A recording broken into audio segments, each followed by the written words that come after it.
There is a book titled, If Singleness is a Gift, Then What's the Return Policy?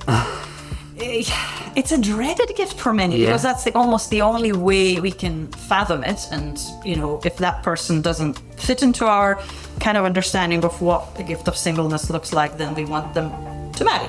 And they might want to marry. That's partly why the gift feels dreaded. So I strongly believe that actually most single people don't necessarily have that special quote-unquote gift to be single. But they're called to be single and live a fulfilled, happy, if you will, life during this season or perhaps for the whole of their lives. This is Out of the Margins podcast. The podcast space, especially in the Christian world, is saturated by Western voices. But if we want a diversity of thought to face the future together, we need to step back and hear voices from out of the margins. Here, we will be offering insights from experiences and perspectives from the majority world. My name is Edgar. And I'm Simon. And on each episode, we will be bringing to you our conversations with pastors, leaders, and scholars from the majority world. This podcast is brought to you by Young Langham Australia. Hello, Simon. How are you? Yeah, good, thanks, Edgar. How are you? How's everything going in Mexico? Very good, thank you. Next week, we are celebrating Mexico Independence Day. So we're having this party with the team at Pioneers Mexico. And we kind of all dressing up with the Mexican traditional way. But I'm not wearing any mustache. That's not happening. Anyway, so what are we talking about this time, Simon? Well, this week we're talking about marriage and singleness. I had the pleasure to speak to Dr. Lina Toth, who's actually the director of the Langham Scholars Program globally for Langham Partnership. And she's a senior research fellow at the IBTS Center in the Netherlands. Now, she's written this incredible book on marriage and singleness in a time after Christendom. So that's as the church has been waning in the cultural zeitgeist and in power. What should we be thinking about marriage and singleness now that the church no longer has the ultimate say on what that is in culture? And so I think one of the things is that she comes at this from a very unique perspective because it's a scholarly, historical perspective. I've heard lots of talks on marriage and singleness before, and this is definitely one of the most helpful that I've ever heard from a Christian perspective. Well, that sounds very exciting then. Let's have a listen. Well, welcome, Lina. It's a pleasure to have you today. Yeah, my pleasure too, Simon. Good to be here. So to begin, could you tell us a little bit about yourself and what you're currently doing in ministry and mission for sake of God's kingdom? Sure. So I come from Lithuania. Although when I was growing up, it wasn't called that. It was called the Soviet Socialist Republic of Lithuania. It was still part of the Soviet Union. So that was the context. The church was sometimes under persecution, sometimes under severe pressure. And that was kind of my first experience of Christianity and following Jesus. It was a serious business. Wow. You knew you were taking some risks, mildly put. So that was kind of my both faith background and cultural background. I got into theology without really necessarily planning to do so. I suspect God might have had something to do with that. Yeah. And what I do currently is that I'm the director of Langham Scholars Program. Okay, fantastic. So that's my main ministry. Yes. If you will. Can you tell us a little bit about what you're doing there? Yeah, of course. So the Langham Scholars provides both financial and pastoral support for doctoral students in theology coming from majority world. So we support them during their time, preparing them to serve in the majority world for at least 10 years after graduation. Some of them move to the West for the duration of their studies and then return back to their home countries. An increasing number of them, however, stay in their home or maybe in their region and do their theological studies in that way, perhaps traveling once or twice a year to their institution, depending on what they choose. So that's what we do. We have over 100 current scholars and, of course, several hundreds graduates. And we still work with them as well, trying to support them any ways we can. Fabulous. So this is a question that we've been asking specifically this season. What's a favorite dish from when you were growing up in Lithuania? Well, that's an interesting one. What comes to my mind is not so much the dish that I loved when I was growing up. I had a healthy appetite. No problem with that. But once I moved away from Lithuania, I realized there is one dish I crave, and that was a surprise. Oh. That dish is salted herring. Interesting. So the kind of fish, I suppose some will be freaked out because it's technically raw, I suppose, although of course it's cured by salt, right? But it really surprised me because it's kind of a poor person's fish. And I was craving it so much. So that became a delicacy I especially enjoyed when I start missing my home too much. Okay. That is very interesting. Okay, so you're the author of the book Singleness and Marriage After Christendom, Being and Doing Family. Tell me, what drew you to that particular topic? Right. Actually, it's not my first book on the subject. Yes. Yes. But it's my most recent one. So it started many, many years ago, really, as a pastoral concern. Yeah. I saw quite a few single people, especially my single female friends, who were asking questions, all sorts of questions about why were they single when they desired marriage. You know, they were good, believing, they were people of faith and all kinds of questions that they wanted answers to. What is wrong is it something wrong with them? What is God doing in all of this? And and how are they to take this? And I saw this as a pastoral duty, really, that the church needs to take seriously. How do we walk with our single people? But then I guess what really spurred me to continue writing about this subject, it's not the only one that I kind of focus on, but one of the constant ones I keep coming back to again and again. And the reason for that is there seems to be so much clash between what the New Testament has to say about the subject, about both singleness and marriage, and what we communicate in the church, both explicitly, but even more so implicitly. These off-the-cuff comments, or our actions, the attitudes we display, and so on. Sure. So that was really what got me onto this path of exploring the subject. Okay, that's very interesting.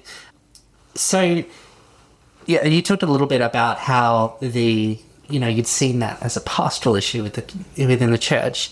Now, compared to that New Testament era and then sort of beyond, how do you think that attitudes towards singleness have changed since the past?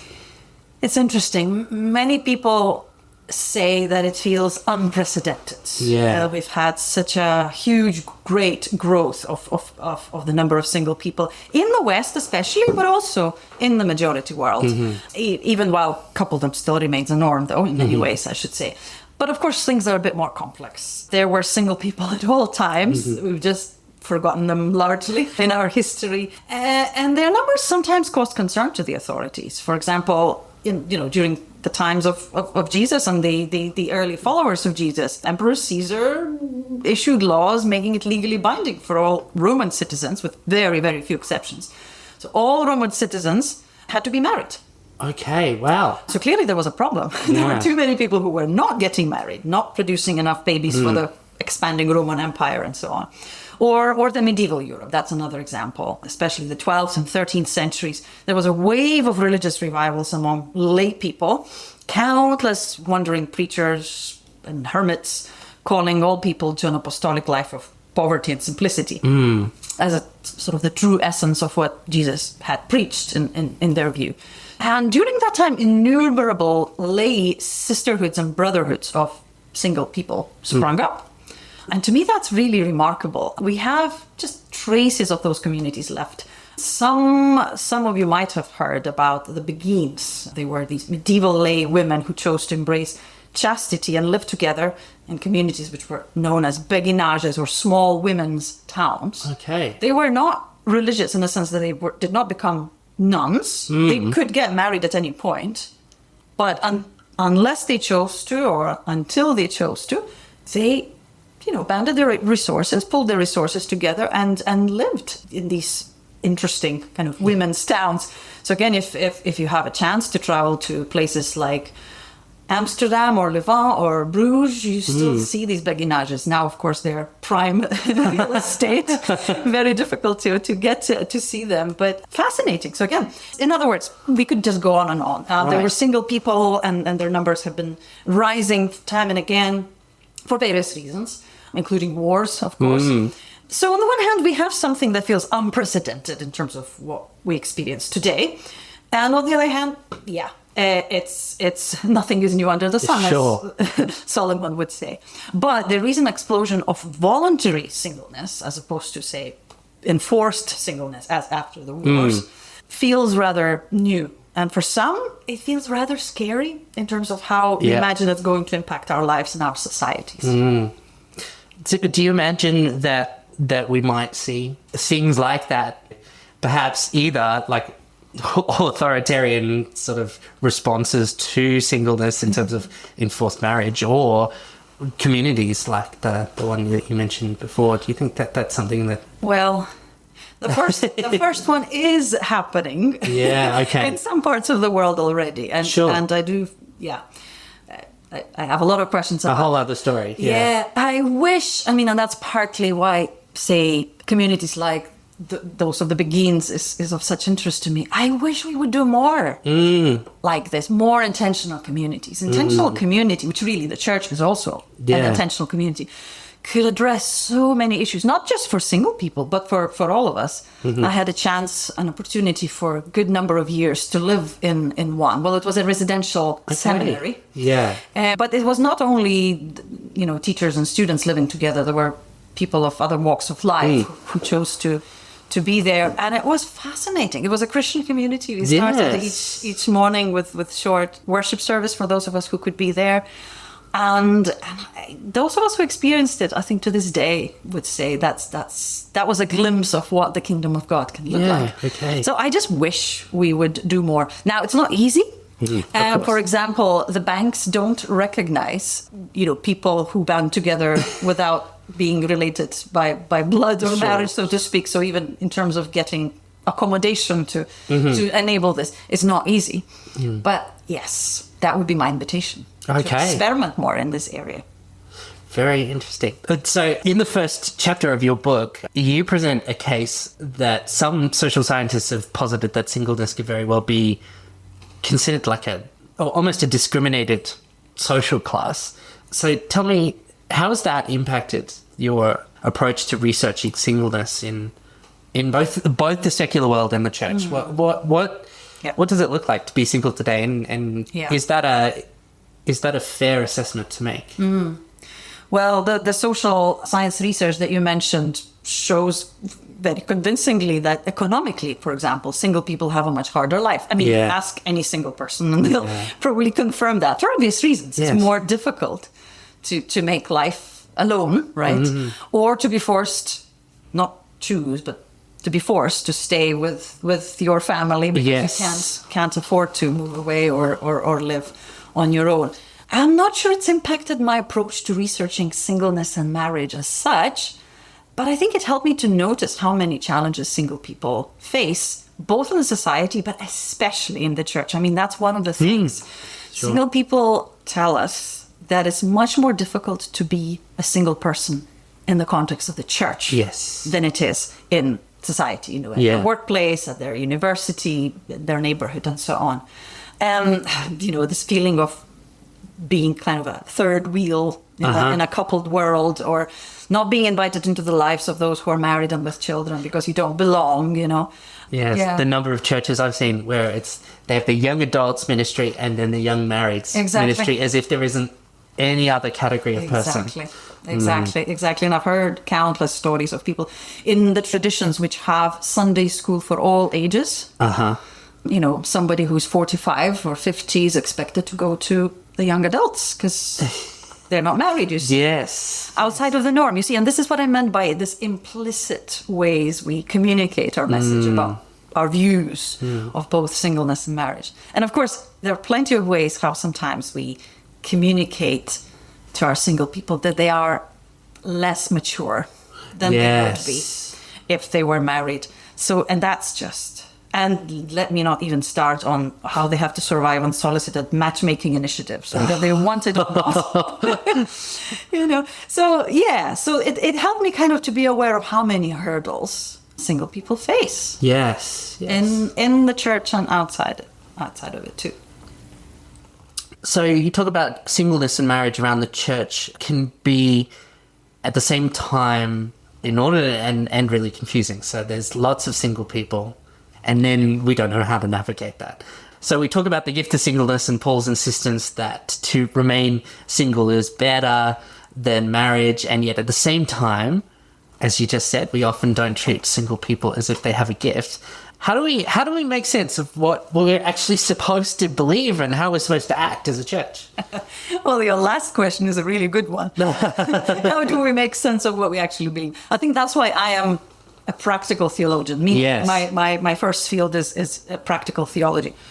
I could make a joke and to say, as opposed to impractical Yes. theology. But that's not what I mean. Practical theology, of course, is interested in kind of seeing what we do versus what we claim and believe,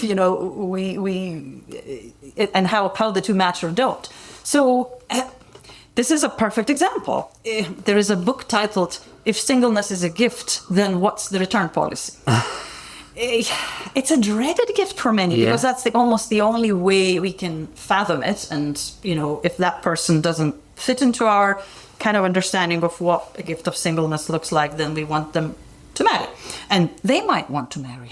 That's partly why the gift feels dreaded. So I strongly believe that actually most single people don't necessarily have that special quote unquote gift to be single, but they're called to be single and live a fulfilled, happy, if you will, life during this season, or perhaps for the whole of their lives if they will remain single. Because that's just the circumstances, and God calls us to live a fulfilled life in our circumstances. In the same way that married people are called to live through their marriages, through the thick and thin. Yes. Again, that's your circumstances. I mean, that's what Paul talks about, right? Yes. Whatever state you found yourself in, don't panic. Just follow Jesus in those circumstances in which you find yourself, because both represent limitations of sorts. If you get married, there will be quite a few things you will not be able to do that you would be able to do as single people. And by the way, a lot of married people kind of wistfully remember that after being married, But the same way goes the other way around. Of course, singleness also represents certain limitations. But both of these states call not to postpone life for, any kind of future state, but live it fully as we are now, as we are found now. That's the promise. That's part of the gospel, the good news for us, that it is possible to live life in its fullness, as Jesus says. Fabulous. So sometimes actual biblical examples of families and marriage can look remarkably different to our norms and expectations of today, especially in the Old Testament. So how do we approach a coherent and useful view of the biblical family? Yeah. This is such an interesting question, and this is where biblical scholars actually help us to understand and unpack some of this. Because what we assume by the word family today is very different from how family looked like in biblical times. For one, there was no single word in the scriptures for what we today think of as family. Instead, we have two closely related concepts. We have household and we have kin. So the first one, the household, refers to a place which functions both as a home and as a business. This is your livelihood. And the second is all about relationship. The kin is about networks based on blood and marriage. So that's one thing. Even the word family doesn't exist in the same way. Sure. And then secondly, if one wishes to talk about biblical family values, or perhaps even a biblical family model, then as you hinted, we would need to select from a whole range of values and models, because you could start with Adam and Eve, of course, as we often do, but then we might want to consider Abraham, Sarai, and Hagar. Then we have Solomon and his wives and concubines, right? There are all kinds of pictures of different families, different households, different kin arrangements in the Old Testament. But what is very clear is that in the Old Testament, with very, very few exceptions, marriage whether it's monogamous or polygamous, as we've hinted already, whether it's to a wife or a concubine, marriage was simply assumed. And for that reason, for women, never marrying was really a tragedy. Yeah. Why? Not so much because she wasn't a wife of someone, but because she didn't have progeny. She didn't give birth to children, preferably, or especially boys, right? Because this is how God's will was understood to be done. It's through this kind of family, this kind of household, and the descendants. Which is why we have so many stories in the Old Testament that center around the lack of children. Yeah. Because that's such a source of deep shame and anguish, from Sarah to Hannah, and so on and so on and so on. So in the Old Testament, really, marriage, family, and children are absolutely essential, absolutely central. As I said, a key element of how God's will is carried out. But then, and I'm making a few jumps here, Yes, sure. comes Jesus, who is presented to us in the Gospels without a hint of a wife or children, which is very unusual given that most Jewish men would have been married at an early age. At the same time, refraining from sex was a sign of prophetic ministry and a condition for participating in the sacred service. There have been earlier examples, and of course John the Baptist would be a very good model of that. But it's still astounding, actually, how many apparently unmarried people there seem to be associated with Jesus and his movement in the Gospels, particularly the women. They range from patrons to widows to prostitutes. It's really fascinating how many of them. In fact, one of the researchers, one of the biblical scholars, has noted that not a single woman with whom Jesus speaks in the Gospels is explicitly represented as married, which is fascinating. Again, it doesn't mean that they weren't. At the very least, though, it means that for evangelists, this was not of great importance, the marital status.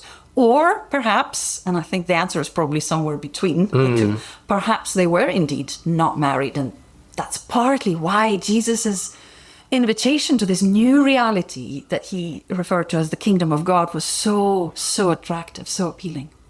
So then Jesus comes with these words like, "Who are my mother and my brothers?" Whoever does the will of God is my brother and sister and mother. Or even, whoever comes to me and does not hate father and mother, wife and children, brothers and sisters, yes, even life itself cannot be my disciple. Again, we could, have another podcast episode to talk about this hate, what does Jesus mean by this word? We'll have to have you back. Yes, absolutely. But read with fresh eyes, Jesus' words really strike one as anti-family in that context that I just described. And in fact, it was one of the accusations thrown at the early churches by their contemporaries. Because it was a radical idea that this new community of Jesus was to supersede and redefine all previous group loyalties for the sake of this new creation called the kingdom of God. So it's really fascinating. Again, I must say at the same time, I draw this contrast between the Old Testament and New Testament. It's not as stark if we also remember certain hints and echoes in the Old Testament, which note a certain subversion, because it does contain a promise here and there that, for example, faithful eunuchs one day will be fully included in the community of God's people. Yes. In fact, as Isaiah puts it in chapter 56, they will be given a monument and a name better than sons and daughters. So Jesus kind of amplifies these kinds of hints. And for them, it becomes a primary way to describe this new thing already with us, if not yet fully, as he invites everybody into this new family. It's fascinating because Jesus describes them as eunuchs, children and slaves, those who are invited to join this new family, right? Eunuchs, children and slaves. In other words, the unimportant, even disgraceful members of society. It's a very interesting choice of words. Yes. The point is here, anyone could join. Anyone was to be welcome as a new sister and brother, whatever the economic or social status. And that was huge. Even see the language of sisters and brothers. We use it so lightly and flippantly in our churches sometimes. Yes. That was so real for them. Yeah. That was to be their new family. So, from the two fishermen, James and John, sons of the Zebedee, to Martha, Mary, and Lazarus, to all these other people, they're all invited into this new reality.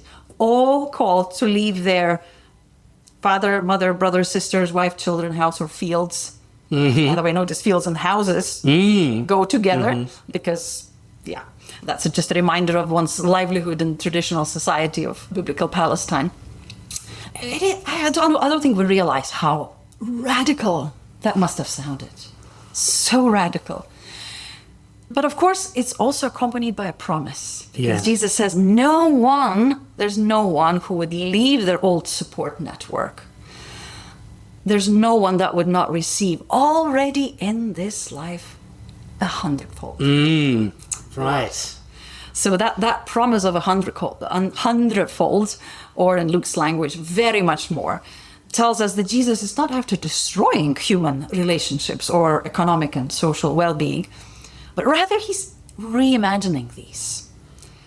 How much more wonderful your family will look like if it's now expanded 100-fold. Yes. I don't know if it's helpful, but one memory comes to my mind. So as I mentioned, I grew up under a church under pressure. By the time I came to life, I wouldn't call it persecution, but it was, you had to be very careful. Sure. One of the consequences of that was that for my family, who had been deported to Siberia, exiled really during earlier times of Stalin, they had a bad record in their passport, which made it difficult to get places in hotels. Wow, okay. It was the same kind of stamp that those who have a criminal record would have. So they were, so to speak, undesired clients. Okay. Which presented a bit of a problem especially for one of my aunts, who was expected to travel sometimes for her work. She worked in a factory and sometimes would have to visit other factories in other parts of the Soviet Union. And yet she could not get places into hotels, which was never an issue. You know why? Because whatever town she went to, whatever city, she would find a Baptist church. Again, there were ways to find the address. Sure. Because those addresses weren't in the yellow pages, so to speak, or anywhere else. But she would go there, find a service, and of course she would have a place. Of course she would have a room. Of course she would have a bed and a meal and a welcome. And it was very really a 100-fold kind of family wherever they went. So that's just an insight of how it worked in another context. Some 2,000 years later, kind of promise. That's a very beautiful story. Yeah. I'll be thinking about that for a while after the podcast. So in some ways it does seem like that culture seems set apart from a lot of things that we experience in the church today. Doesn't it? Can you tell me, so what started to change? So we've got this idea of the early church, and then we move sort of into the rise of Christendom. We've still got some of that remnant, but there is also some things that we've lost. So can you tell me the next step, Constantine onwards? Yes. How did the prevailing worldview of singleness and marriage start to change? Yeah. Interesting. So I already kind of hinted at the climate around the time when Jesus was born, when this Emperor Augustus issued this legislation about, get an obligatory marriage for all citizens. And it's interesting because, again, it was dressed kind of in moral terms. It was about restoring Rome's previous greatness. I kid you not. Yeah. That was very much the sentiment. So Christians didn't appear in a very good light in all of this. And perhaps it's no wonder that they were often described as haters of human race. And the whole idea of them really seeing themselves as a new family, referring to each other as brothers and sisters, greeting each other with a holy kiss, taking care of one another the way they did. It was just too much. But then, of course, as you mentioned, at one point with the growth of this Jesus movement, things flipped. And as Emperor Constantine embraces Christianity, first as a tolerated religion and then the preferred religion, a lot of earnest Christians became really horrified by this transformation of Christianity into Christendom. Right. Because, again, suddenly everybody felt it was quite advantageous to be one. Again, I got a glimpse of that when the Soviet regime, the communist regime, suddenly fell in my country, and suddenly everybody was rushing to the church and appearing to be very devout and etc. etc. It was fascinating, really. It felt like it happened overnight almost.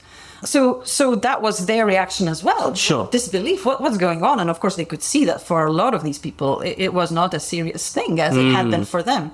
So the way they reacted to it, quite a few of them withdrew themselves into the desert. This is how we have the beginnings of monasticism, for example. And this is how both asceticism and celibacy really grow and flourish. And it's a reflection really of how strongly these believers yearned for the fullness of times and the arrival of God's kingdom. This was really kind of a continuous Maranatha, right? Yeah. Come, Lord Jesus, yes. save us from this mess. Yeah. As they saw this. So as we trace the story of those early Christian centuries, we see conflicting visions for what counted as the best life possible, because there is an increasing formation of a certain hierarchy of holiness, which places virginity at the top.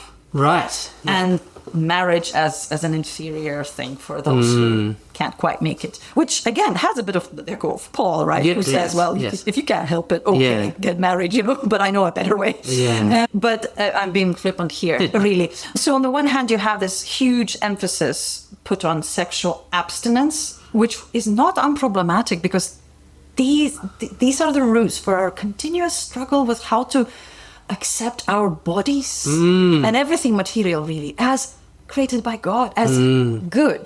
Mm-hmm. So, because again, a lot of it was rooted in suspicion towards the body, right? So it wasn't wholesome, is what I'm saying.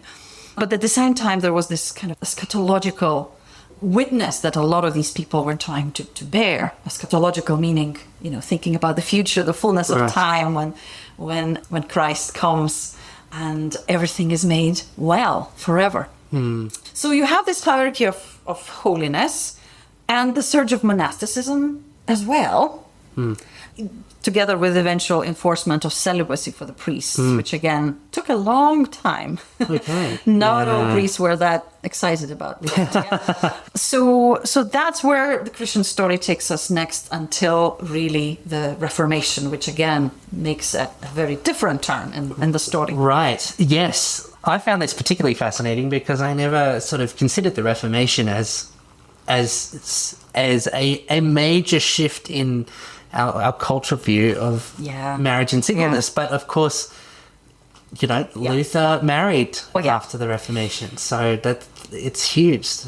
It's huge, and again, you can see how, in many ways, of course, the intentions were really good, because it was a reaction against the gap between what the church law stipulated and how people actually lived. Yes. Including, again, a number of priests who, kept a non-official family on the side. The monastics who became monastics not because of the calling, but because their family decided so, and so on. So there was a lot of this going on, a lot of unfaithful celibates, so to speak. And at the same time, it was also an invitation to celebrate the marriage and the embodiment and all all that comes with someone being married and what it means for their Christian journey, as something to be celebrated, as something extremely positive. As you said, Martin Luther married and clearly had a very happy marriage. The downside of this was that singleness, really, of course, understood mostly as monasticism or celibacy, became highly suspect. Yes. Right?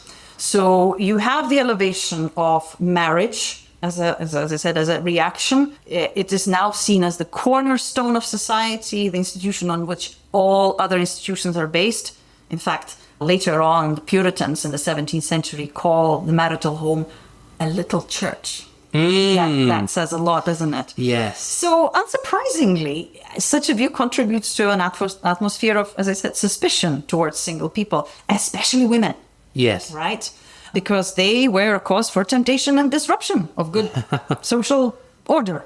So, yeah, in many ways, really, these developments are still with us. We still live in their shadow, so to speak.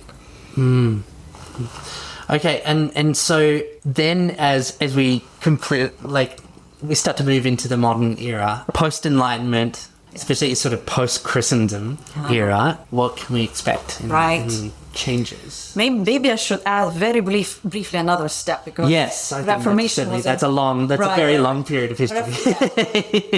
Reformation is a few hundred years ago, but more recently we have things like Industrial Revolution, right, and several wars. Yeah. And what we get from those times is a very particular idealized kind of picture of nuclear family, and especially the role of women as mothers and wives, which again is almost kind of iconic, right? It's very, very, very particular.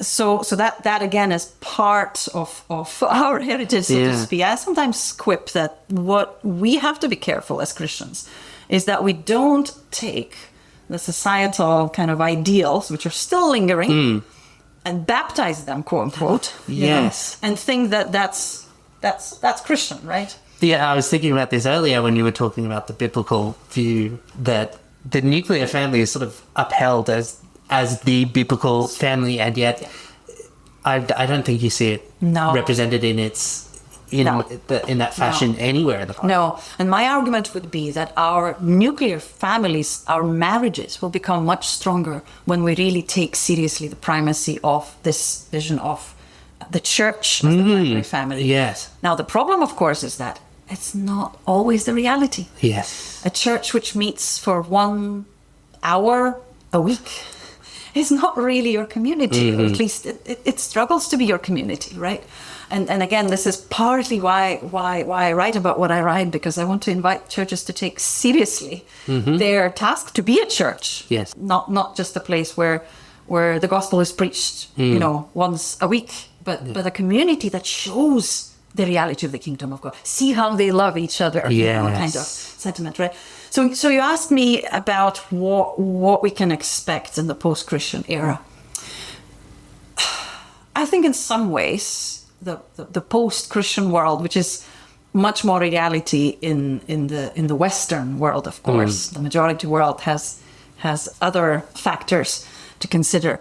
But the post-Christian era, in some ways, I think, allows us to tell the story of Jesus afresh. And I don't know about your experience here in Australia, but I encounter so many people who are not part of the church. Some of them have had some experience early on. A lot of them have never had any. In fact, I remember some of them have asked me, what is this Easter? Yes. These sort of questions. But they're so open. Yeah. They're so open because they're searching for meaning. They're searching for a fulfilled life. I talk about happy life, happy in quotation marks, because again, happiness can be understood in so many different ways. So as long as we don't try to make them into our evangelism projects, nobody likes to be a project. No. As long as we really are willing to become friends. Yeah. I'm thinking here of Jesus being called friend of sinners, right? And I don't mean necessarily that these people are, you know what I mean? Like we're called to be welcoming people towards others. And when we do that, I think there is a lot of opportunity to share the good news and remind people, show people, sometimes even with words, but primarily by the way we live, the way we view them, the way we treat them, that they are God's beloved, that they are loved and they're invited into this amazing reality of God's kingdom. So in terms of singleness and marriage, I would not be worried about the growth of single people in our midst. In fact, I think that's a false worry, so to speak. Sure. Because it arises out of a very false kind of equation of church with nuclear family. And that's just not biblical. Yeah. I don't know how we can read the New Testament and claim that it is. If anything, nuclear family is there to enrich the whole church, the whole community, to be part of it. But it doesn't depend.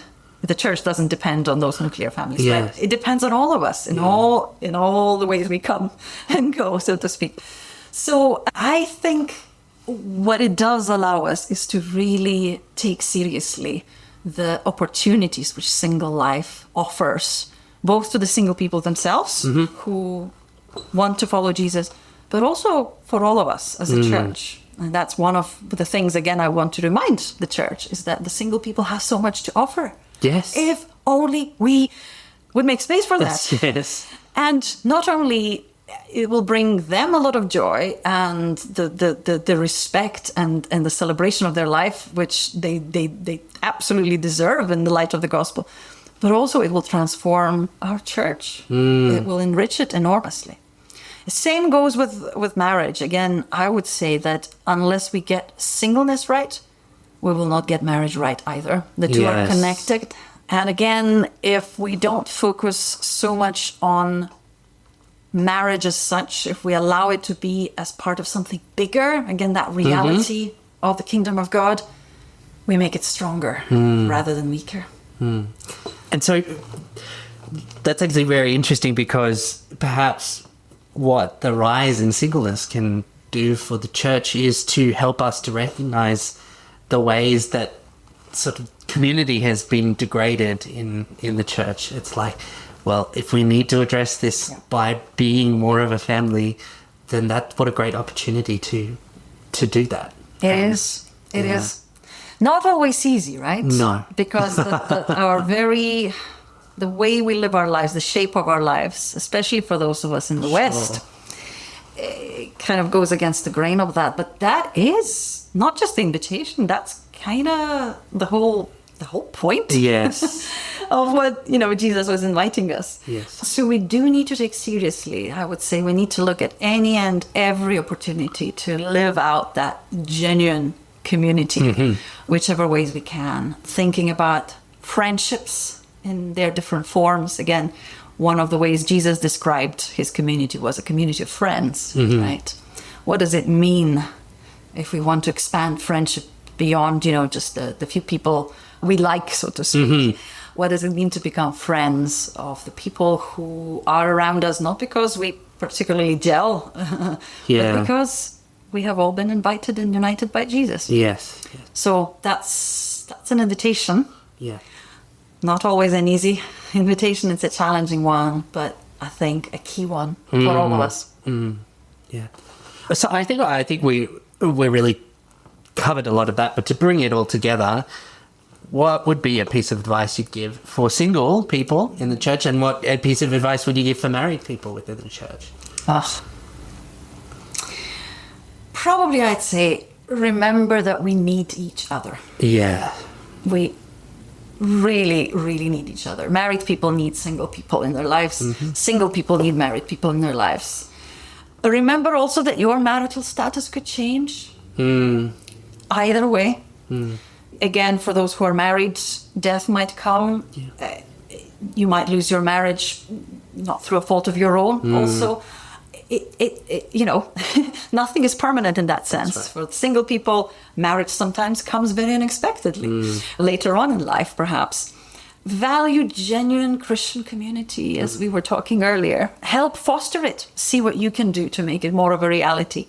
And yes, cultivate friendships of different sorts with different people, because that's very much part of what Jesus clearly was inviting us to do.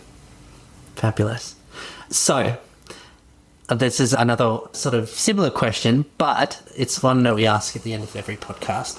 If you had the opportunity to say one thing to young Christians living today in the Western world, what would it be? Oof. All of the above. Yes. And don't postpone your life. Yes. Don't think that you have to wait until you get married, until something else happens. Yeah. God is inviting us to live life in its fullness now, which means whatever our circumstances, we can already do that. We can already serve. We can continue learning. We can continue offering ourselves to others and receiving others as a gift into our lives. Yes. So remember that.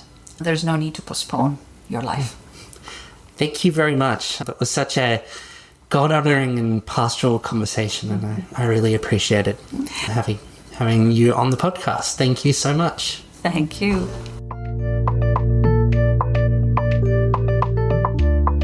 So, Edgar, tell me, what are you thinking after that conversation? Yeah, very interesting topic to talk about. I really like how Lina tied it all up from the Old Testament to the New Testament, that we are a new community, a new family, that indeed this new family, it redefines what marriage is and what singleness is. And pretty much they are valuable, both of them. And both of them are, of course, the pros and cons in Christian life.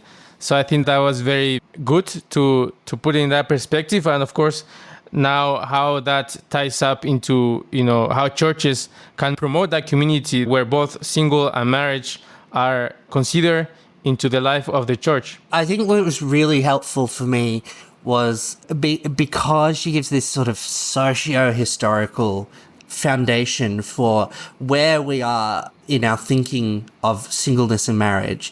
It really helps us to interrogate the water that we're swimming in. And I think that's really important.